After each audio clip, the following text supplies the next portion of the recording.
7 वर्षापूर्वी स्थानिक स्वराज्य संस्थांच्या मुदती संपलेल्या होत्या. गेल्या 7 वर्षामध्ये जिल्हा परिषद सदस्य नाही, नगरसेवक नाही, पंचायत समिती सदस्य नाही आणि प्रशासकांनी सगळा कारभार केला आहे. मला तर हा एक व्यापक कटाचा भाग वाटतो, कारण स्थानिक स्वराज्य संस्था या कार्यकर्त्या घडवणाऱ्या कार्यशाळाच आहेत असं म्हणावं लागेल. हे मी म्हणत नाही, स्वर्गीय यशवंतराव चव्हाण सुद्धा म्हणत होते.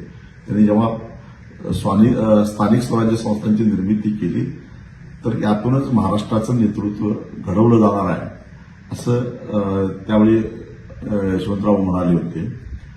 आज या स्थानिक स्वराज्य संस्थांच्या निवडणुकाच होत नसल्यामुळे एक प्रकारे जनतेच्या मनावर बिंबवण्याचा प्रयत्न होतोय. नगरसेवक नसला म्हणून काय झालं, जिल्हा परिषद सदस्य नसला म्हणून काय झालं, तुमची कामं कुठं आडलेली आहेत, काय तुमचं आडलेलं आहे, यांची टक्केवारी मात्र थेट आता मंत्रालयामध्ये पोहोचली.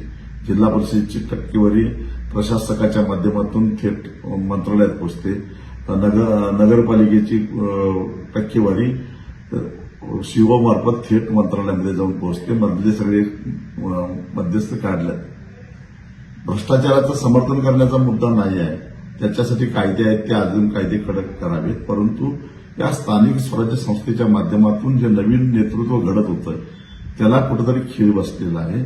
आणि अशा परिस्थितीमध्ये मग आमदाराचाच मुलगा आमदार होणार, खासदाराचाच मुलगा खासदार होणार. महाराष्ट्रामध्ये 2-2.25 जी काय प्रस्थापित घराणे आहेत त्यांच्या पलीकडे राजकारण जाऊन द्यायचं नाही. हेच आता नवे सरंजामदार झालेत, हेच आता नवे इनामदार झालेले आहेत आणि त्यांचेच वारसदार आता महाराष्ट्राचे तारणहार होणार आहेत.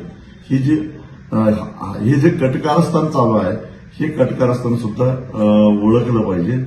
आणि त्यामुळं न्यायव्यवस्था झोपा काढत होती काय 7 वर्षे, पण निवडणूक आयोग काय करत होता, चालू असलेल्या निवडणुकीला खीळ घालून त्या पुढे ढकलणं किंवा ज्यांचं मतदान आज व्हायला लागलंय त्याचं मतमोजणी अजून 20 दिवसांनी करा म्हणून सांगणं किंवा तोपर्यंत स्थगिती देणं.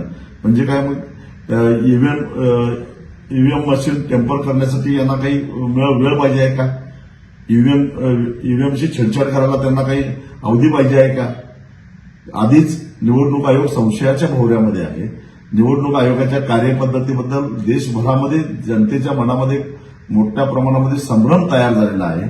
आणि अशा परिस्थितीमध्ये डोके फिरल्यासारखं जर का निवडणूक आयोग करत असेल आणि न्यायव्यवस्था सुद्धा त्याला होला हो म्हणत असेल तर आपली लोकशाही धोक्यात आहे. दुसरा मोबाईल नंबर 9423 46 72 72. तिसरा मोबाईल नंबर 75 88 15 0001. वेबसाईट आहे sgavkari.com. मेल आयडी आहे aklgavkari@gmail.com.